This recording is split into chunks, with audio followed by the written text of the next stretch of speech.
Season T1 already started, and as you know, new season, new policy. So I'm going to share you my personal best policy, and this is going to be from your starting point to your end point. And this is very important since you have to start with some specific policies at the beginning of this season. So yeah, we're going to start, of course, at the beginning. You have to get this peacekeeping damage. From there, I strongly suggest go for spread the word. It's basically the prestige increased from killing Darkling creatures and Darkling patrols. If you get some CP bucks at the end of the season, oh my god, it's not this. If you get some CP bucks from command shop, you definitely want to get the best values from this CP bucks, and in general at the beginning you're looking to get more prestige. This is very important for your future build, so you don't get behind in the build in progression. So from there you can go, of course, for hero XP bonuses, I think, but the prestige is the main target here. Now, increasing the legion capacity is also very important, and maybe this is the second important thing after the prestige. If you're a spender, you can get prestige by just donating to your alliance technology, and you can spend gems. But here is more balanced build where you don't spend that many gems, but all the policies here is going to be with absolutely the same power for rest of the gameplay. So from here, War Studies Hero Experience bonus is not much, but it's 2%. Back in the days, the increase was not so drastic. It was not so huge. So Prestige, War Studies, from here you can go for increase your Legion capacity. Very helpful. And the great news in this season is you don't have to do Dragon Trials. I increased my Legion capacity just for the Dragon Trials. It was very important to finish and to get this experience and coins where I can get in these hits. But in general, right now, you can go out with one infantry, one marksman, and one mage, just to boost your marksmans for the Behemoths, boost your mage for Alliance Wars, and of course, infantry is going to be there just to be hitted. So anyway, continuing further, here we have elixir, daily elixir production and daily resource healing. Now here depend. If you're a spender, go for both of them. If you're a free-to-play player or WoW spender, go for daily elixir production. I think both of these things should be leveled up, but maybe in some further stage. So right now, just put some points just to open your next stage or next thing that you can actually level up. Again, at this point, we're 5 seasons in this game. Most of the people already built their buildings, or they're waiting for Watchtower and Rally Drums to open their tier 5. So they're going to have plenty of resources, and especially if people that have farms. Now, in Call of Dragons, it's not so farm friendly game, let's be honest. It's not farm friendly game, but anyway, from here you can just open some of these things. You're not going to need this daily elixir production, so further just increase on this thing here, this one, and this one. This one is a stamina limit bonus, but again, you're going to need it on the latest stages when actually the alliance war start. And if you have a lot of troops and you're well, yeah, everything here, if you're well, you should be leveled up. But if you're a normal person and you don't have that many troops, the chance your troops finish it before your hero stamina is very high. Maybe you can experience one time to finish your stamina, but in general, first you finish your troops. Okay, moving on. From here, just, yeah, as I said, just level up to go to the next stage. Here, resource healing cost is reduced. That's fine. You have to either way open that.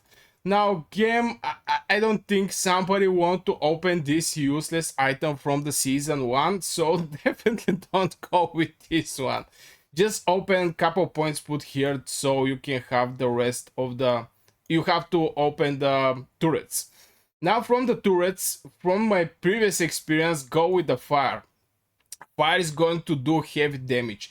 And this is the main purpose of the turrets. They're going to do heavy damage. No one care, I mean, from the fire, if you don't support fire turrets, The next one is poison, and the last one is ice turrets. I make the big mistake and I go with ice turrets. That is slowing the enemy, but no one care when there is a huge push. No one care if he get slowed a little. But the big damage from the fire turrets is definitely something that people are going to care. Of course, in this season, the turrets are a little nerfed. What I mean by that is you cannot build 3 turrets. Right now, you can build only 2 turrets. Also, the damage is reduced. The building time is increased. Before that was 3 hours, right now is 5 hours. So you have to be very careful with these turrets. And yeah, in general, by reducing and nerfing the turrets, more and more players, I think, is not going to focus that much on the turrets. Now, from here, we have elixir capacity limit, elixir production speed. Definitely go for elixir production speed. Now, there is a difference between elixir capacity limit and elixir production speed. In the production speed, you're going to make more elixirs for the time, for example, for 4 hours. In the same time, the elixir capacity is going to increase your capacity, but do you actually care? Do you have like 1 billion elixir capacity over to get more elixirs in general? So from here, I strongly suggest elixir production speed. Elixir capacity is just pointless. I mean, you want to get as much production, as much elixirs as you can, not just to increase something that you cannot fill out with elixirs. Okay, from here we're going to go medical administration or medical progress. Stockpile days, daily resource healing. Increase stockpile days in your herbalist hunt, allow you to store resource healing from previous day.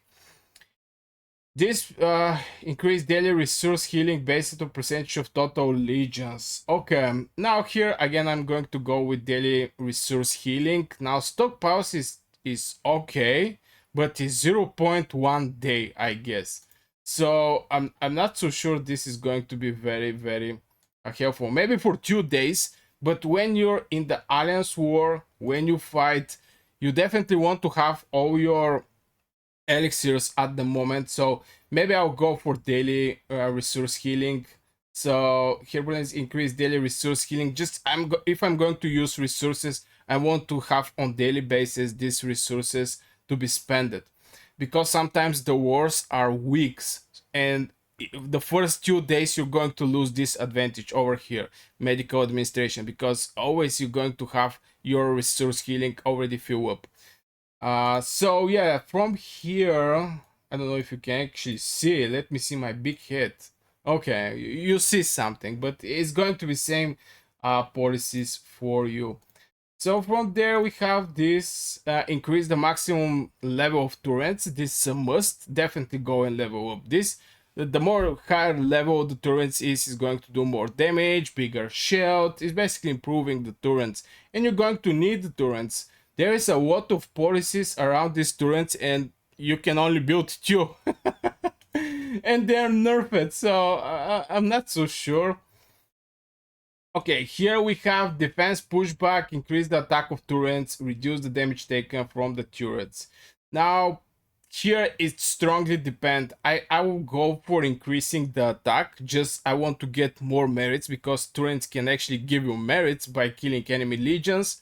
So I'm going to go with the attack, but if you're in the defense position, when you have to cover something, is good to damage taken, reduce the damage taken from the turrets. And here I have to think about, since I'm with Spring Warden, and the biggest problem of the Spring Warden, and especially Flying Eagles, is that turrets. So if I reduce the damage, I'm going to get less attack from the enemy turrets, damage taken from the turrets.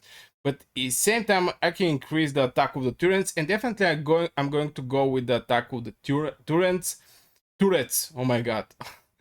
Just because I'm going to try, when I use my flying cavalry, to not actually go on places where there is a turret, or at least just to have 1 turret there. And this is just 1% reduction. Here is 2% more attack. So I'm going to go with the attack. This is my personal opinion. Increase resource giant from destroying turrets and increase merit giant from destroying turrets. Definitely go for merits. No one care at this stage of the game for the resources. So everything that is going to give you some extra resources over merits or over something, you have to think maybe for the second one, like the merits. So I'm going to go with the merits here, and I think this is the best choice since with merits you can buy pretty decent valuable items. From here, resource healing 2, resource healing cost is going to be decreased. It can go minus 20%, maybe 15%. And here we have again wood healing, gold healing, ore healing, mana healing. This is very strange. Maybe I have to go like this: gold healing, wood healing. Now here I strongly suggest people go for wood healing. I mean gold healing, sorry. Just because you have two heroes that is in specialization of the woods. This is Indies, that her skills is going to provide you with extra wood gathering speed, and this is Pan. One is legendary, the second one is epic one, and both of them are wood farmers, let's say. So you want to reduce the gold cost because you're going to have just one KO, and this KO uh is not going to be so helpful. Okay, here ore healing, mana healing. Definitely go for mana healing reduction. The mana is absolutely insane. What I mean by that is, um, your if you have to heal some troops, for example, for 1 million woods, there is a big chance you also have to heal them with 1 million gold, maybe 70k or 80k ore, and close to 1 million mana. Here, when this is time for resource healing, the mana is treated like a wood or gold. So definitely reduce the mana healing since it's going to be absolutely painful. Now here you have other stuffs like infantry units damage deal. Here it depends what is your main troop. Most of the people are going to go with magic drill since increase the mages damage, but in general mages are doing quote damage, so this percentage don't mean that much. Maybe my personal opinion is the marksmans, just to help you fighting with the behemoths, because if the Behemoths are on steroids like in the previous season, you're going to be very painful there. But you have to choose. I mean, this is your personal choose. Maybe go for Magic Drill since there is going to be Alliance War. If you don't win Alliance War, no Behemoths, no territory, nothing. And Cavalry Drill. Maybe I'll go with Cavalry since I'm going to count mostly on my Flying Eagles. So yeah, military expansion 2, a must. You have to go for it. Infantry, I forgot to say, it's no. No one care for the infantry damage. Their tanks, they're destined to get hit. Here you go for military expansion and it can go to 20%. From here, you can go from medic supplies, daily elixir production, daily resource healing. I suggest daily elixir production if you're free-to-play player or mid spend or WoW spender. If you're a mid spender, you can go for daily resource healing. I don't like this one, by the way. This one, elixir capacity limit, elixir production speed. Go for the production speed, baby. We already talked about that. Stockpiles, daily resource healing. I think this is the better one. Again, this one is going to be helpful first couple days, first 1 or 2 days. The moment you have to get the 2 days, for example, previous 2 days, you already finish all your resource healing if you're going for resource healing. And this is going to be painful because you're not going to stockpile nothing after day 2. And normally the wars are maybe 2 weeks, week and a half, something like this. So this can be great advantage, but at the same time, if the war is more time, is not going to be that helpful. So maybe I'll go with this one. I think daily resource healing. When you need your daily resource healing, you're going to receive that. And this increase. And finally is Cursed Sword. Now this is for me one of the stupidest thing I ever see. Period.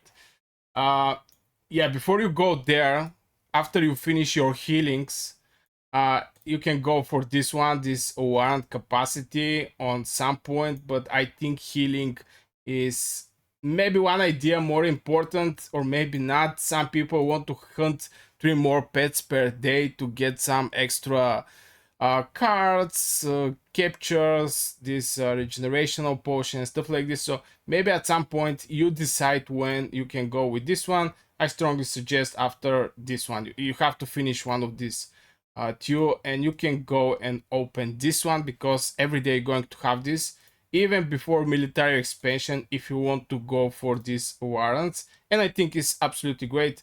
Pets are something very free to play, player friendly, my personal opinion.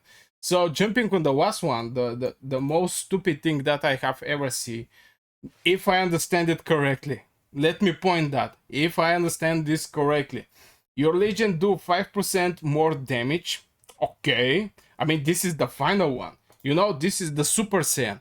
This is the best of the best. I mean, you have to open everything till you come here. But 2% of your severely wounded units will die immediately. Bruh, you go, if I understand correctly, this is, even if you go for Darkling creatures to fight, you're going to have dead troops. This is blow my mind, seriously. And only for this 5%. If the game make it 10% and reduce it to 1% to actually die, maybe somewhere with tons of troops, maybe we'll decide and go for this. But right now, even if I have to go and kill Darkling patrols to have something dead troops, this is the fear of everybody. I mean, most of free-to-play player and wall spenders, this is big fear to hear dead troops or they get rally.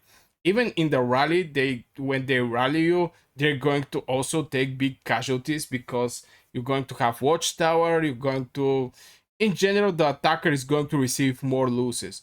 But here you just go to spend your CP and you're going to put dead troops. I don't know, let me know in the comments your personal opinion. I'm a little shocked that this thing exists. It's Cursed Sword, for sure it's Cursed Sword.